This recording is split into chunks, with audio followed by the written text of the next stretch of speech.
นี่ตักแท้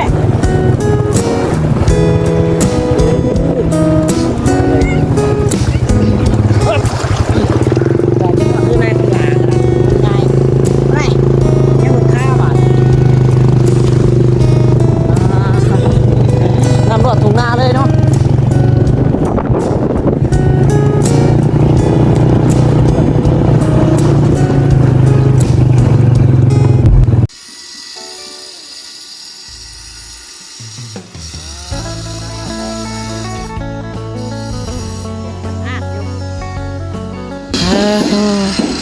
เอาซึ่งก่อนจังหน่อยแปะซึ่งก่อนจังหน่อยถ่ายคลิปก่อนจังหน่อยซึ่งก่อนจังหน่อยนึงว่ะเดี๋ยวเราก็สิไปเฮือนได้คำลาแหละมื้อนี้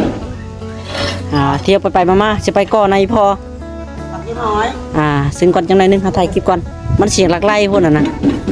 เนาะพี่น้องเนาะทักทายสบายดีแม่ๆสิสบายดีนายดองกำลังเฮ็ดเมนูยังมื้อนี้แกงหน่อไม้สิแกงหน่อไม้บ่แกงหน่อไม้ได้บ่กำลังสิแกงหน่อไม้พี่น้องเนาะเอาวันนี้เดี๋ยวน้องลากะ มาแวะเบิ่งงานทั้งพี่ก่อนพี่น้องเนาะแล้วก็จะได้แล่นไปเฮือนไอ้คำลาน้ำไปก่อบล็อกอยู่พุ่นเนาะก่อคานเนาะนี่เด็กพี่น้องนี่ทางสาวแปะเพิ่นสบายดีแปะโอ้ยสบายดีแล้วว่าแปะมื้อนี้ฮะแล้วว่าสบายดีทั้งพ่อสบายดีพี่น้องนี่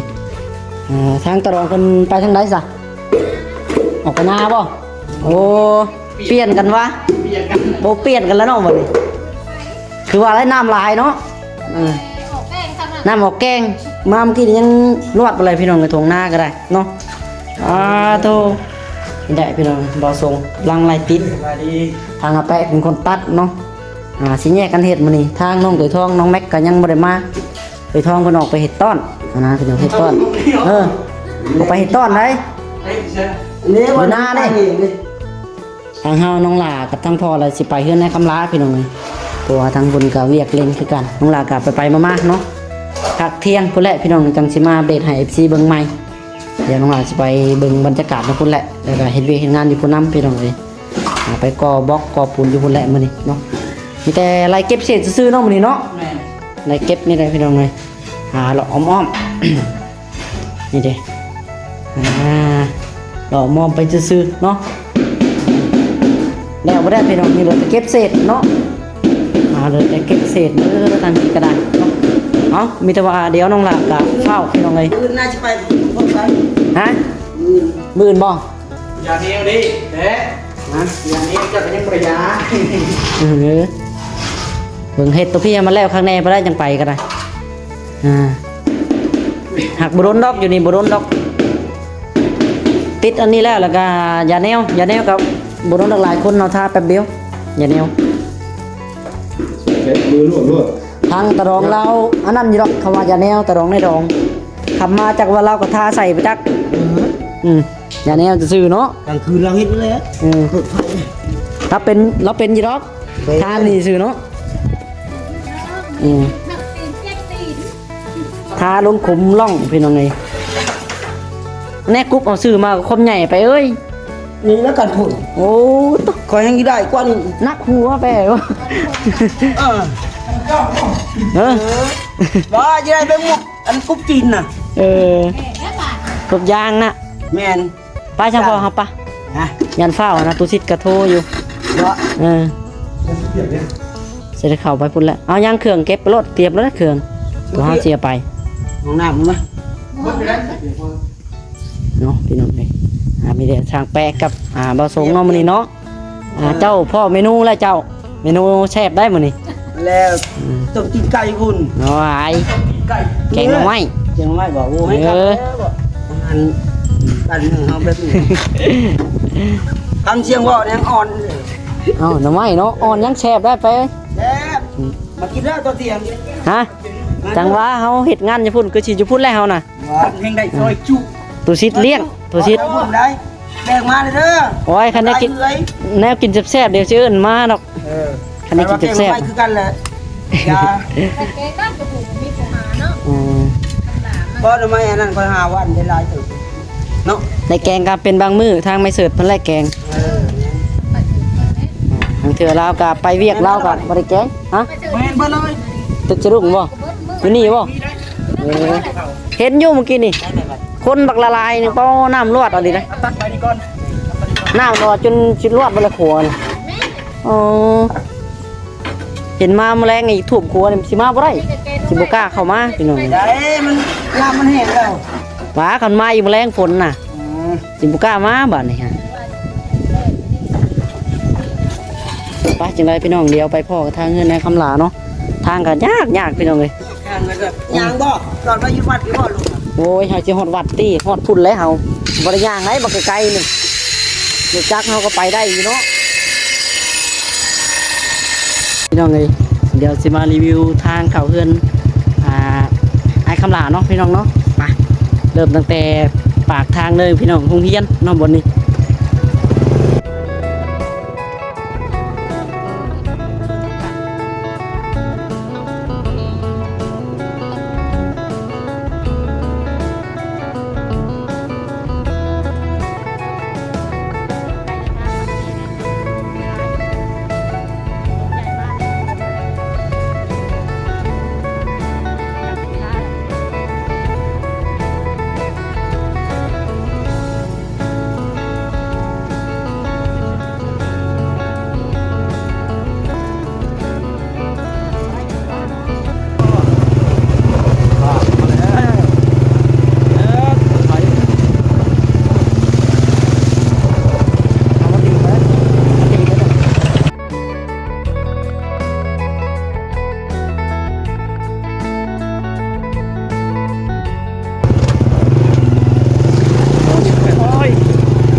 เบิ่งน้ำ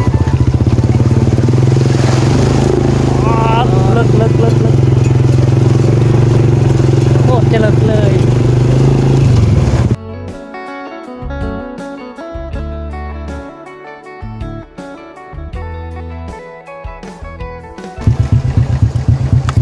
ครับยังมุ้ยไปเลยเนาะนี่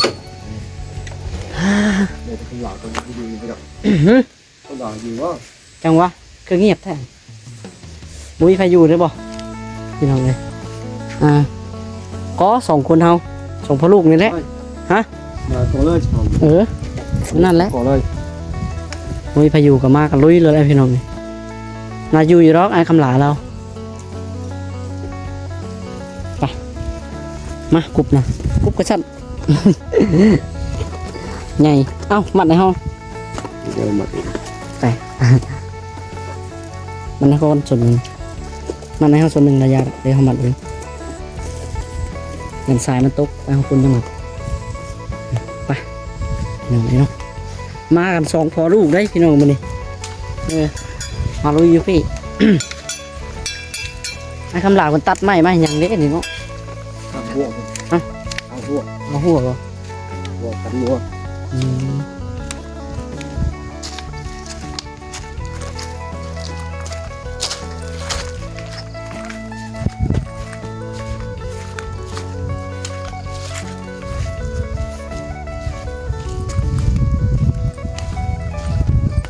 ไป ใส่บล็อกเพิ่นบ่พอฮะพอตัว มีฟังรอบนี้บอกติดไปก่อน ขอกำลังรักก่อนลาเอ้ย แล้ว คำลาไปใช้เข้าไปบ้านบ่เข้าไปในบ้าน เห็นบ่พอน้ำกินพอเป็นเนาะน้ำกินเพิ่นเบิดประจักกิน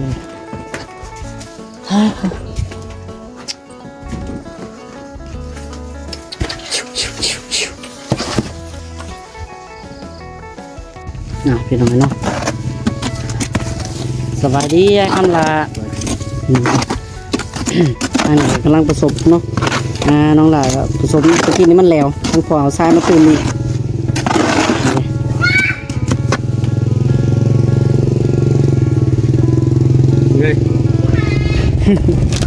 แต่กอกันอีกพี่น้องเนาะกอกันอีก2ก้อนเห็นปะ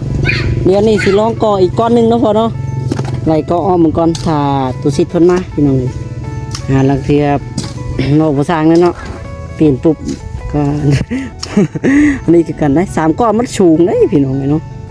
เพื่อเอาสิเทคานอีกมันกับสีเอาข้าวดินกับสียากแน่อีกเสาเฮาก็สิได้ต่อกันอีกมันก็สิได้ใส่งบเติมมาได้ต่อเสากันเลยคันอีกก้อนหนึ่งนี่พอพังอยู่พี่น้องเลยคันก้อนหนึ่งก้อนประมาณนี้เนาะก็เทคานก็สิประมาณนี้3ก้อน4ก้อนพี่ได้ต้องพอเขาครับเอาขุม ใส่เกียงเขาบอกน้องๆเพิ่นไว้ใส่เห็นบ่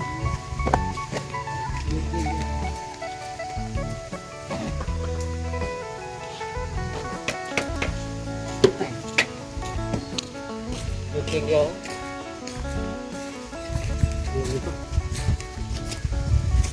ครับมันไม่สมัครเลยในตัวครับ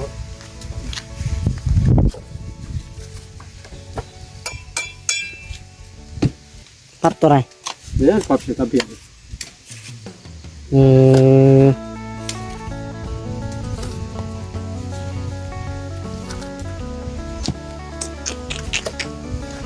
นี่เหตุการณ์สับสนวุ่นวายมันเลยเป็นสิบเหตุงานกับ สรุปสริปเนาะก็เพิ่มมันจะเป็นขวัญเกินไปงานเพิ่มไปใส่ปั๊บยังก็ใส่ได้เลยได้ปั๊บมันก็ก่อมันก็มันทำมาช่วยก็ดูเนาะรั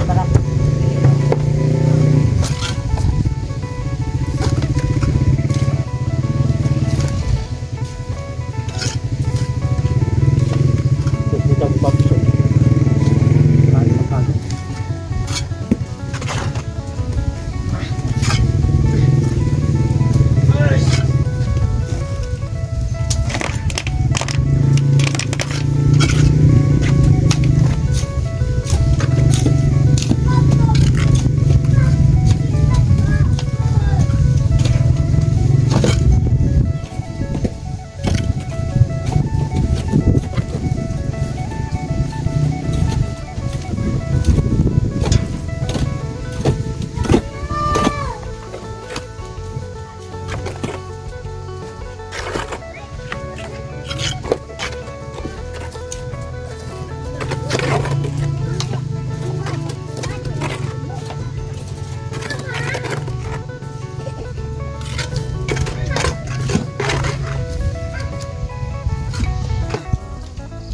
ว้าวขอบคุณดีเลยเทวไม่ถึงไปดูโน่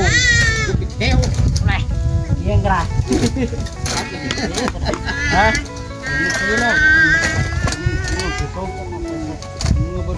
เราเมื่อยังไม่ดีอีกหรอมาลิ้นยังนี่ไปไหมไก่ไหมไปไหมนี่ตัวดีไปไหม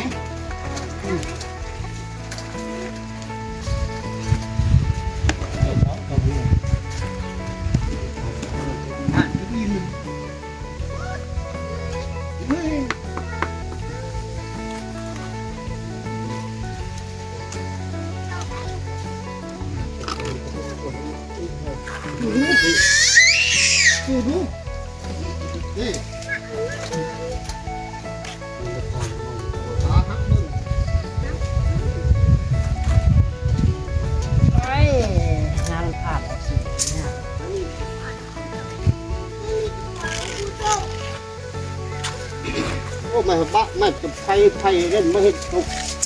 ปวดหัวพอยึดพักไฟหมด ถา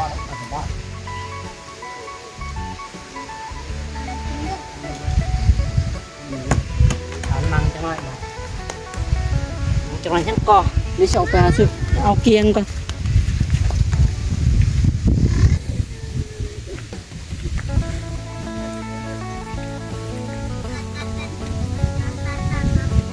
พี่น้องเนาะโอเคสำหรับที่นี่เนาะเดี๋ยวเราสิขอตัวไปก่อนได้พี่น้องเลยเนาะเดี๋ยวขอตัวให้เรียกเฮ็ดงานก่อนพี่น้องเลย คลิปกะ ทายแน่เล็กน้อยเด้อพี่น้องเด้อเนาะอย่างไรก็ฝากเป็นกำลังใจน้องหลาคือเก่าเนาะมาเรียกพี่น้องเลยจังไรน้องๆก็ยังทันได้มาเถื่อน้องๆเพิ่นยังไปยันเฮ็ดต้อนเฮ็ดลี่อยู่น้องตือทองกับน้องแม็กก็ได้อาแปะเพิ่นก็อยู่เพื่อนไอ้คำหลาอยู่เพื่อนตะรองเนาะอยู่เพื่อนตะรองพี่น้องเลยเพื่อนพอบอทรงทางนั้นก็กำลังไล่เก็บเศษติดกะโลอยู่เนาะ